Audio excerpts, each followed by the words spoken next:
This episode of Android Authority is brought to you by lynda.com. Head to lynda.com/android for your free 7-day trial and start learning new things right now. Hello again, ladies and gentlemen. It's Joe Hendy, the Android Authority app guy, and it's also Friday, which means it's time for another episode of Google Play Weekly. In this week's episode, we're going to talk about some Touchwiz applications that got leaked, the Pebble App Store beta, and some applications to help you keep informed at Sochi, so let's get started. Let's start out this week with some good news. After a few months of waiting, Koosh has finally been able to add Chromecast support to his Allcast app. This was precipitated by the official release of the Chromecast SDK, which means we'll see a whole lot more apps get the Chromecast support in the coming months. Allcast, which was denied Chromecast support some months ago, is one of the early adopters of the new SDK. According to reports, it took Koosh only 20 minutes to install the update, and as you can see here, it seems to work fairly well. The update should be available in the Google Play Store right now, and if not, it should only be a couple of days. There are some kinks to work out, but it's nice to see Chromecast playing well with third-party apps again. The Everything Me launcher left beta this last week, and the oft-talked-about launcher is already making quite the splash. The beta was wildly popular with over 1 million downloads, and now the finished product is here. This app has a number of contextual features to help improve your experience without getting in the way. It's free in the Google Play Store, and it is ad-supported in the form of sponsored apps. We gave this app a spin, and you can see our full review over at our YouTube channel or linked here at the end of this video. We've no doubt that this is going to be a wildly popular launcher, but it isn't without its problems, namely the presence of region locks, which pretty much prevents use anywhere outside of North America, which sucks a whole bunch. After a long wait, the Pebble App Store is finally available for Android, kind of. Initially, the full version was released for iOS, with the developers stating that the Android version would be along later. However, there were some bugs that were going to take a little bit longer than expected to fix, so instead of delaying the Android release, they simply released it as a beta. Some of the known issues include difficulty pairing to the Pebble smartwatch and forcing people to close out of applications before they can alter their phone settings through the Pebble. There is no timetable for a stable release just yet, but the developers have said that people can expedite the process by trying out the beta and submitting bug reports. It's pretty much known that the NSA can spy, or at least has the capacity to spy, on everybody with a smartphone, but a new application by Chainfire may make it a little bit more difficult to do.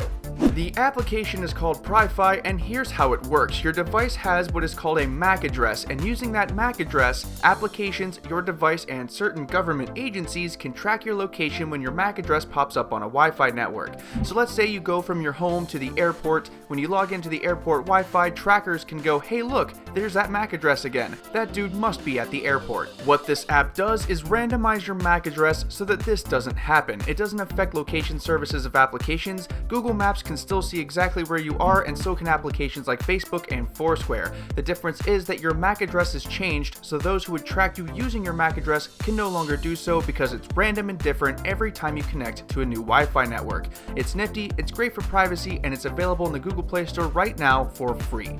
It's getting to be that time of year when OEMs are announcing their flagship devices for the year, so it's no surprise that we're seeing some potential leaks of Samsung's latest Touchwiz. The first one was S Health, and along with the leak came the rumor that this will be packaged with the Galaxy S5. It features a new holotastic interface with a flatter design, more colors, and less Touchwiz. For those who think that Samsung and Google are working together, this should probably strengthen that argument because it is way different than last year's design. The other big leak was S Voice. Like S Health, S Voice seems to have a brand new design that's flatter and more colorful. According to reports, this new version of S Voice is faster and more reliable than last year's offering, but only by a little bit. Even though I'm one of those people who loves all of Android, including Touchwiz, even I'm like, dude, just go with Google now already. Even so, at least the design has been improved.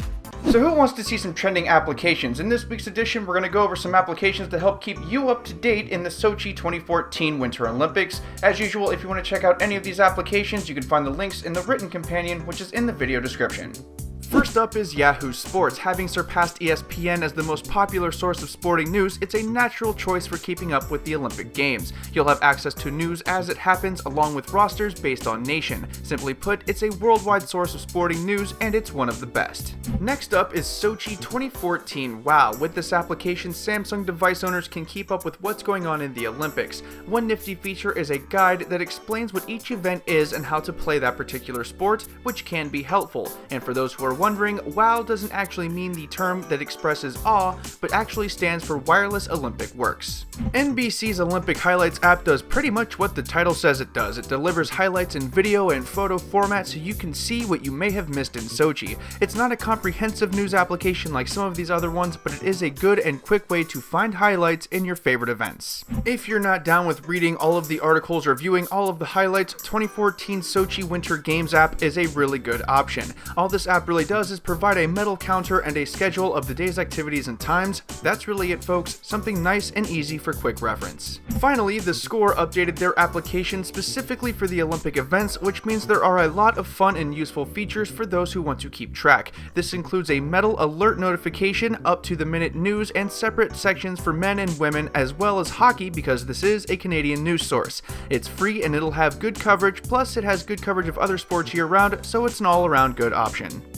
Once again, I'm Joe Hendy, the Android Authority app guy. Don't forget to subscribe to our YouTube channel, and if you want to follow Android Authority, myself, or the rest of the YouTube crew, you can find our links in the video description below.